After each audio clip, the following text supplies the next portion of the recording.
아멘. 감사합니다. 감사합니다. 오늘도 예배 자리에 나오신 여러분 한 분 한 분을 주님의 이름으로 환영하고 축복합니다. 어느 날 한 학생이 선생님께 찾아와서 이런 질문을 했다고 합니다. 선생님, 선생님은 하나님이 계시다는 것을 믿으세요? 저는 하나님을 본 적도 없고 만져본 적도 없어서 하나님이 진짜 계신지 계시지 않은지 도무지 믿을 수가 없을 것 같아요. 이렇게 자기의 고민을 털어놓더랍니다. 그때 선생님이 그 아이에게 대답하시며 책상 위에 켜져 있던 라디오를 가리키시면서 이렇게 말씀하셨어요. 얘야, 이 라디오는 어떻게 소리를 내는지 알고 있니? 이렇게 오히려 물어보시더래요. 그랬더니 그 학생이 이렇게 이야기합니다. 네, 그거야 전파를 잡아서 소리를 내는 거죠. 얘야, 그러면 너는 눈으로 그 전파를 본 적이 있니? 그랬더니 그 학생이 이렇게 대답합니다. 아니요, 눈으로는 전파를 볼 수가 없지요. 이번에는 선생님이 켜져 있던 라디오를 끄면서 말했습니다. 자, 이제 라디오 소리가 안 나지? 그렇다면 전파가 사라졌을까? 학생이 잠깐 고민을 하더니 대답을 합니다. 아니요, 전파는 여전히 있지만 라디오가 신호를 잡지 못해서 소리가 나지 않는 거예요. 그러자 선생님이 친절하게 학생에게 이렇게 설명해 주었습니다. 맞아, 하나님도 마찬가지야. 하나님은 우리 눈에 보이지 않지만 우리 삶 속에 충만하게 역사하고 계신단다. 단지 우리가 믿음이라고 하는 우리의 라디오를 꺼두면 신호를 잡지 못해서 전파를 잡지 못해서 아무 소리를 낼 수 없는 것처럼 우리가 마음의 문을 꽁꽁 닫고 믿음의 눈을 가리고 있으면 하나님을 볼 수도 만질 수도 없는 거야. 그러니까 하나님께 기도하며 깨어 있으려 한다면 우리는 언제나 우리에게 충만하신 하나님을 만날 수 있단다. 이렇게 설명해 주었습니다. 우리는요, 때때로 내 마음에 있는 믿음의 스위치가 꺼져 있는 줄도 모르고 하나님이 보이지 않는다고 얘기도 하고요. 하나님이 계시지 않는다고 얘기도 하고요. 하나님이 나를 사랑하시지 않는다고 말했던 것은 아닌지 우리의 삶을 되짚어 보게 됩니다. 하나님은요, 이 학생이 말했던 것처럼 형상도 없고 형체도 없으신 분이십니다.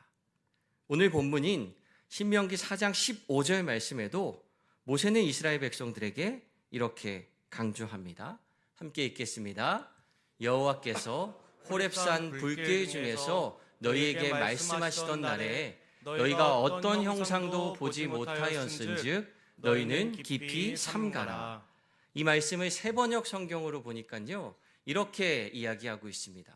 주님께서 호렙산 불길 속에서 당신들에게 말씀하시던 날, 당신들은 아무 형상도 보지 못했다는 사실을 깊이 명심하십시오.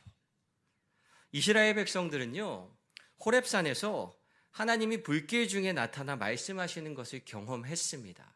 그들이 직접 경험한 사건이었어요. 모세는 그때 일을 떠올려 주면서 여러분, 우리가 그때 하나님을 다 같이 경험하긴 했는데 그 당시 우리는 하나님의 형상에 대한 그 어떤 것도 보지 못했다라는 사실을 명심하고 기억해야 합니다. 이게 무슨 뜻입니까? 우리는 하나님의 어떤 형상도 보지 못했기 때문에 어떤 형상으로도 하나님을 만들어서는 안 된다라고 이야기를 하고 있는 겁니다. 이스라엘 백성들의 여호와 하나님은요, 다른 이방신들과는 달리 형상이 없으신 분입니다. 이스라엘 백성들의 주변 국가에 있었던 이방신들은요, 다 저마다의 형상을 가지고 있었어요. 해의 신, 달의 신, 나무의 신, 소의 신, 풍요의 신, 심지어는 파리의 신, 이런 것도 있을 정도로 각각의 그 이방신들은 다 자기들만의 형상과 모양을 가지고 있었습니다. 그런데요, 이스라엘 백성들이 믿고 그들에게 말씀하시는 여호와 하나님은 형상이 없고 형체가 없으신 오직 영으로 존재하시는 하나님이라는 사실을 모세가 알려주고 있는 거예요. 그러니까 이 천지 만물 모든 형상을 지으신 하나님을 하나님이 지으신 피조물 가운데 어떤 형상의 일부로 만든다는 것은 하나님에 대한 모독이라는 겁니다. 하나님이 이 땅에 있는 나무도 지으시고 해도 달도 물도 동물도 다 하나님이 창조하셨는데 그 동물을 갖다 하나님이라 한다면 하나님 입장에서는 그 얼마나 우스운 얘기고 그 얼마나 말이 되지 않는 얘기겠습니까? 이게 어떤 상황인가 보니까요, 제가 오늘 집에 나올 때 저희 아이 책상에 보니까 이렇게 저희 아이가 장난감을 가지고 만든 이 모양이 있어요. 저희 아이가 만든 거거든요. 근데 이걸 보고 너무 멋있는 거예요. 이게 오늘부터 하나님이라 그러는 겁니다. 이걸 만든 저희 아이 입장에서는 이게 왜 하나님이야? 이거 내가 만든 건데. 아니래요. 너무 멋지다고 이걸 하나님이라 부르겠대요. 마치 사람들이 그렇게 이야기하고 있는 것처럼 상황이 그렇게 흘러가는 겁니다. 그러면서요, 모세는 구체적으로 하나님의 형상을 만들어서는 안 된다라고 16절, 17절, 18절에 걸쳐서 이렇게 이야기합니다. 제가 읽어드리겠습니다. 그리하여 스스로 부패하여 자기를 위해 어떤 형상대로든지 우상을 새겨 만들지 말라. 남자의 형상이든지 여자의 형상이든지 17절 말씀, 땅 위에 있는 어떤 짐승의 형상이든지 하늘을 나는 날개 가진 어떤 새의 형상이든지 땅 위에 기는 어떤 곤충의 형상이든지 땅 아래 물속에 있는 어떤 어족의 형상이든지 만들지 말라, 이렇게 이야기합니다. 여기 보니까 남자의 형상, 여자의 형상, 땅 위에 있는 짐승의 형상, 하늘을 나는 날개 가진 새의 형상, 땅에 기어다니는 곤충의 형상, 땅 아래에 있는 물속에 있는 물고기의 형상, 어류의 형상을 만들지 말래요. 이렇게 구체적으로 말한 이유가 뭘까요? 다 각각의 그런 모양을 한 신들이 수없이 많이 그들의 곁에 있었다는 거고, 이스라엘 백성들이 이런 행동을 하지 않았다면 모세가 굳이 그들에게 콕 집어서 물고기 형상을 만들지 말아라, 곤충 형상을 만들지 말아라 말할 필요가 없었을 텐데, 이렇게 구체적으로 짚고 있는 걸 보니 그들이 이러한 형상을 만들어 그것을 하나님으로 섬기려 했었다는 것을 우리는 알 수 있습니다. 이스라엘 백성들은요, 기회만 되면 하나님의 형상을 만들기 위해 애썼습니다. 참 많이 노력했어요. 기회만 되면 뭐라도 만들어 보려고. 아니, 세상에 그렇게 헛된 수고를 왜 그렇게 열심히 했는지, 왜 그랬을까? 왜 그랬을까를 한번 생각해 보시기 바랍니다. 여러분, 만약에 제가 여러분들 앞에 눈에 보이지 않는 비트코인 하나와 눈에 보이는 금 한 돈을 가지고 여러분 뭘 가지시겠습니까? 라고 한다면 아마 많은 사람들이 눈에 보이는 금 한 덩이를, 금 한 돈을 선택할 가능성이 큽니다. 왜냐하면 비트코인은 우리 눈에 안 보이기 때문이에요. 제가 비트코인 하나와 금 한 돈, 여러분 비트코인 얼마인지 큰 관심 없으시죠? 네. 그래서 제가 찾아봤어요. 비트코인이 요즘 막 비트코인 하니까 그게 얼마나 하나? 비트코인 하나가 더 값질까? 금 한 돈이 더 값질까? 금 한 돈 하면 요즘 금값 되게 많이 올랐잖아요. 그죠? 제가 찾아보니까 오늘 시세로 금값이 53만 5,575원이래요. 53만 5천 원. 네, 금값이 되게 많이 올랐어요. 금 많이 가지신 분들 기분 좋으실 겁니다. 근데요, 금 한 돈의 값보다 비트코인 하나는 얼마냐 하면요, 비트코인 하나에 1억 2,869만 4천 원이래요. 제가 이거를 계산해 보니까 비트코인 하나면 금 240돈 살 수 있어요. 어마어마한 차이가 나는 가치입니다. 그런데 우리는 눈에 보이지 않는 그 가상화폐에 대한 불안감이 있죠. 그게 뭐 돈이야. 눈에 보이지도 않는데 그게 1억 2천만 원이나 한다고? 나는 그거보다 내 눈에 보이는 금 한 돈 챙기는 게 실속이 있을 것 같아 라고 생각하고 싶은 것이 인간의 본성이라고 합니다. 우리는요, 눈에 보이는 어떤 물질적인 형상에 익숙합니다. 눈에 보이는 게 좋아요. 눈에 보이지 않는 공기보다 날씨가 오늘 좋은지 안 좋은지 이게 우리가 잘 판단하기 어렵잖아요. 근데 저희 집에 보니까 그 인터넷 TV 설치할 때 무슨 스피커 같은 걸 설치해 줬는데 거기 이렇게 불이 들어와요. 날씨가 안 좋은 날은 빨간 불이 들어오고 날씨가 좋은 날은 초록불이 들어오더라고요. 근데 그게 초록불이 들어오면 왠지 오늘 그 콧구멍으로 들어오는 공기가 상쾌한 느낌이고요. 나가기 전에 왠지 빨간불이 들어있으면 왠지 찝찝한 느낌이에요. 그러니까 우리는 눈에 보이는 어떠한 신호나 어떠한 자극에 굉장히 익숙해져 있기 때문에 자꾸만 눈에 보이는 존재로 만들어내고자 하는 것이 인간의 습성입니다. 이스라엘 백성들은요, 틈만 나면 하나님을 눈에 보이는 어떤 형태로 만들고 싶어 했어요.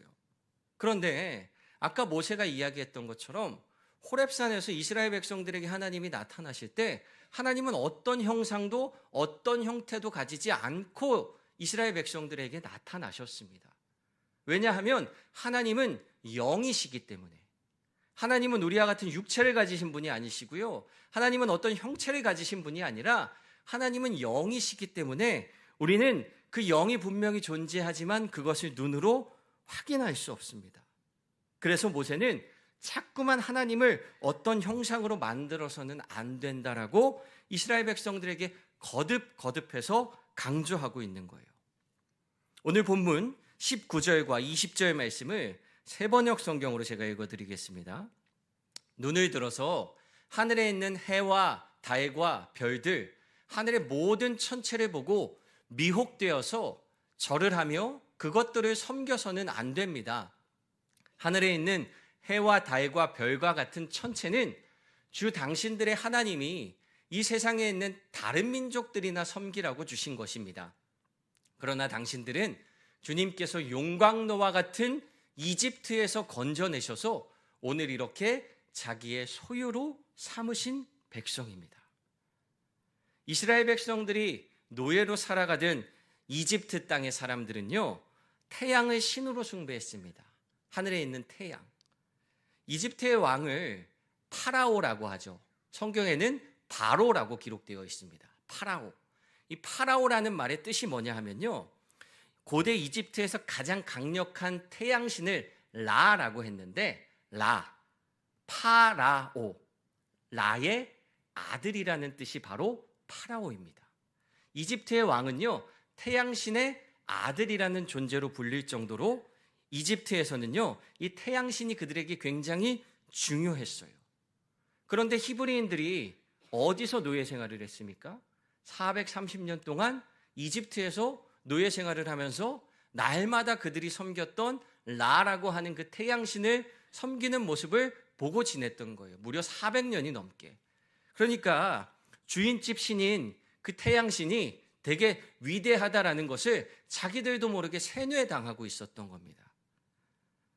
그러면서 이 히브리인들이요, 이스라엘 백성들이요, 광야에서 어려움을 당하고 힘든 일이 생길 때마다 자기들도 모르게 우리 교회 다니지 않는 사람들도 급한 일 생기면 아이고 하나님, 부처님, 공장님, 조상님 막 이렇게 이름 다 부르는 것처럼 자기도 모르게 그렇게 말하는 것처럼 이스라엘 백성들이 자신들도 모르게 그 태양신을 찾고 별에게 기도하고 달에게 기도하는 그런 우상 숭배를 이어나갔던 거예요.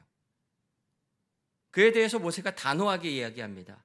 해와 달과 별과 같은 것들은 주님께서 다른 민족들이나 섬기라고 주신 것입니다. 이게 무슨 뜻이냐면, 그럼 다른 민족들은 해와 달과 별들에게 기도해도 되는데 이스라엘 백성들은 안 되나? 그럼 다른 민족들은 우상 숭배해도 된다는 뜻인가? 그런 표현이 아니라 모세가 이스라엘 백성들을 바른 길로 인도하기 위해서 이렇게 달래기 위해서 하는 말입니다. 얘들아, 그거는 저기 나쁜 애들이나 하는 짓이잖아. 이런 표현인 거예요. 이스라엘 백성들은 어떤 민족입니까? 하나님께서 20절 말씀에 용광로와 같은 이집트에서 건져내셔서 하나님의 소유로 삼으신 백성들이라는 거예요. 이거는 저기 그 나쁜 애들이나 하는 행동이야. 너희들은 그런데 하나님이 용광로와 같은 이집트에서 직접 건져내신 하나님이 사랑하는 하나님의 자녀들인데 너희들이 하나님이 만드신 태양과 달과 별에게 기도하고 그렇게 하면 되겠어? 그러는 거 아니야 라고 모세는 이야기합니다.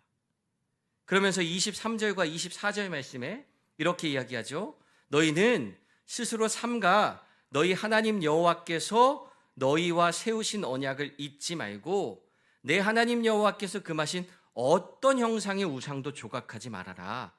내 하나님 여호와는 소멸하는 불이시요 질투하시는 하나님이시라.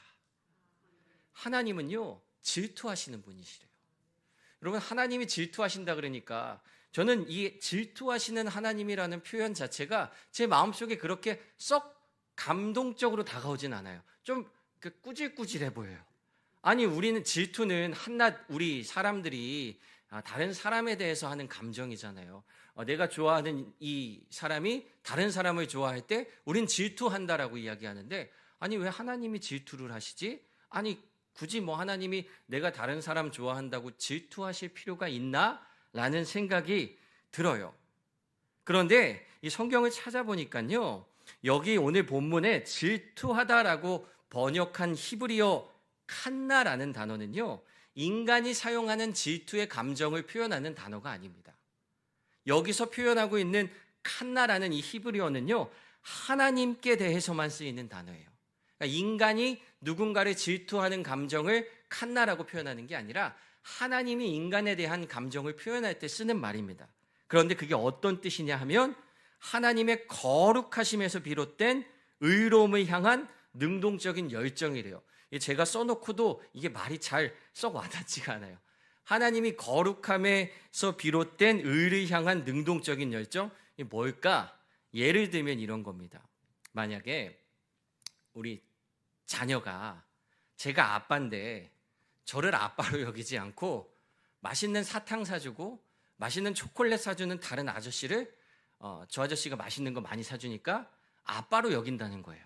아니 내가 아빠인데 여러분들 마음이 얼마나 섭섭하시겠습니까? 저 아저씨가 내 자녀에게 사탕을 사주고 초콜릿을 사주는 것은 분명 무슨 꿍꿍이가 있어서 그러는 거예요. 그죠? 그냥 아무런 값 없이 내 새끼한테 사탕을 사줄 이유가 뭐가 있겠습니까? 이 아이의 환심을 사서 이 아이를 잡아가려고 그런다거나 이 아이의 환심을 사서 이 아이를 어떻게 찜쪄 먹으려고, 그런 악한 의도를 가지고 다가오는 건데 그것도 모르고 사탕 사주니까 저 아저씨가 최고야, 저 아저씨가 이제 우리 아빠야 라고 만약에 생각한다면 우리 마음이 얼마나 슬프고 속상하겠어요.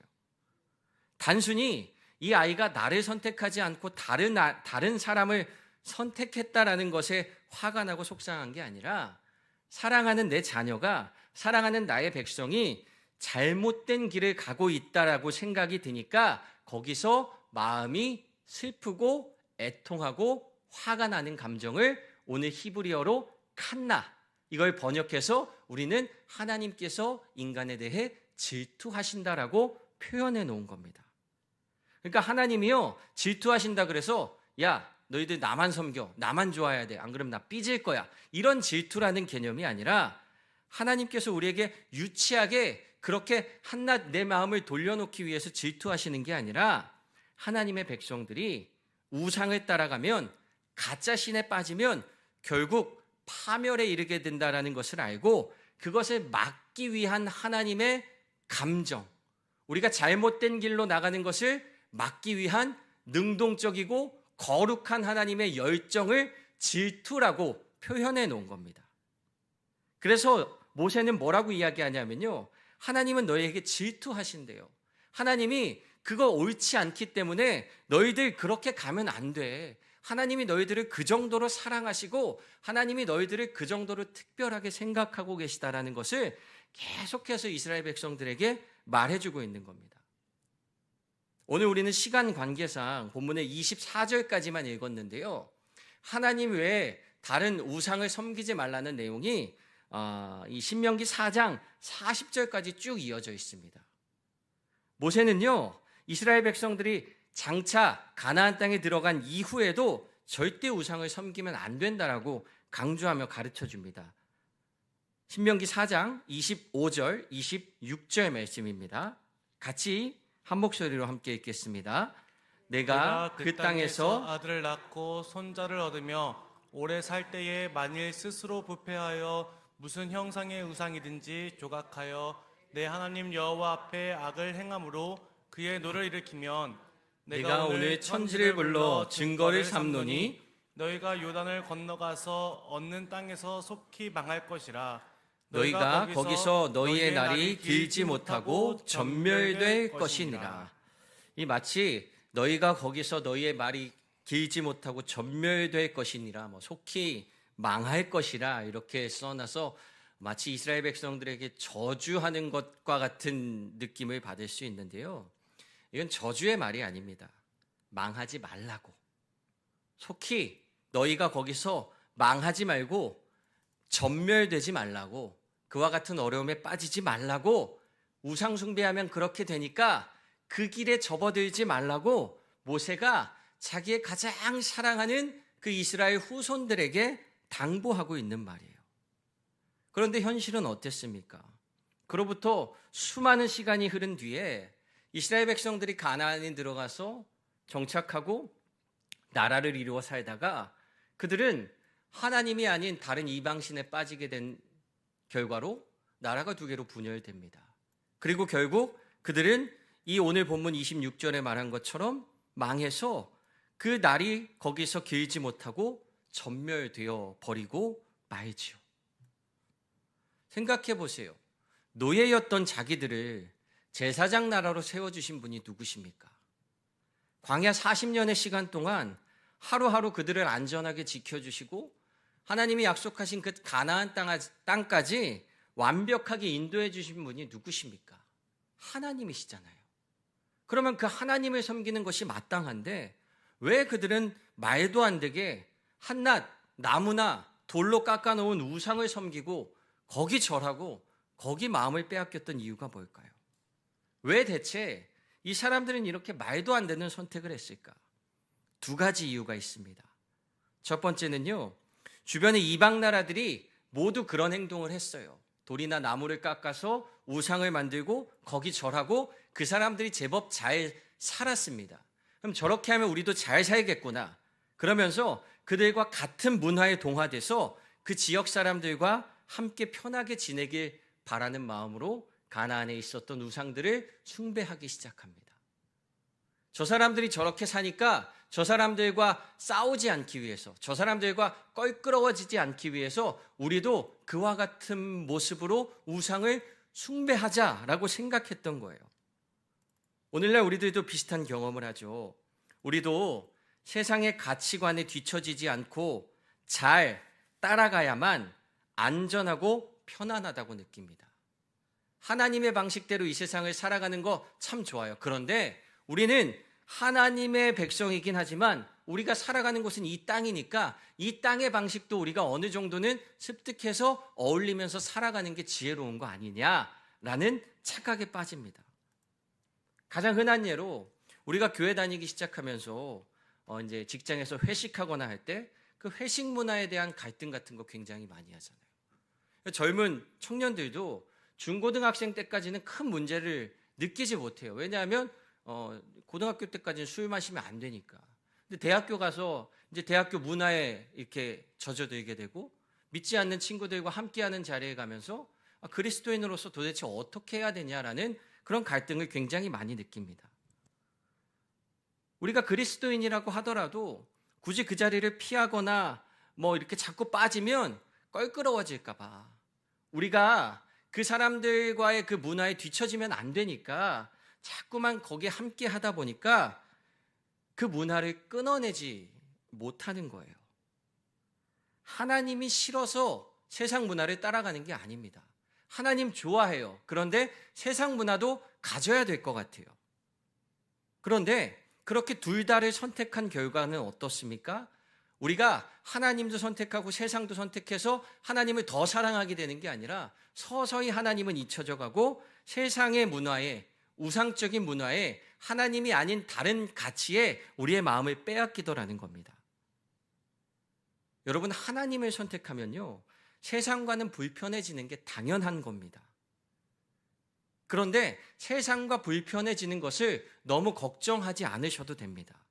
왜냐하면 우리가 하나님께 맡겼으면 하나님이 그 모든 것을 그 이후부터 하나님의 방법으로 인도하실 것이기 때문이에요.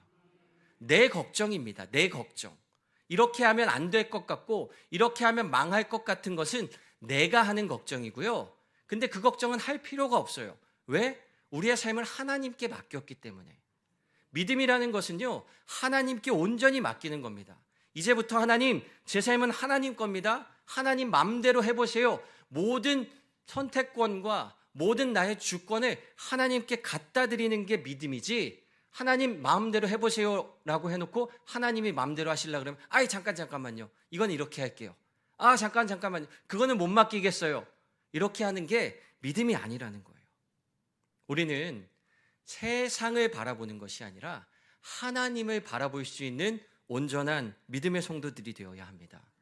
두 번째로요, 사람들이 자꾸만 우상을 만드는 이유가 뭐냐 하면요, 눈에 보이는 우상에게 제사하면 당장 복이 올 것 같은 그 눈에 보이는 시각적인 효과에 현혹되는 겁니다.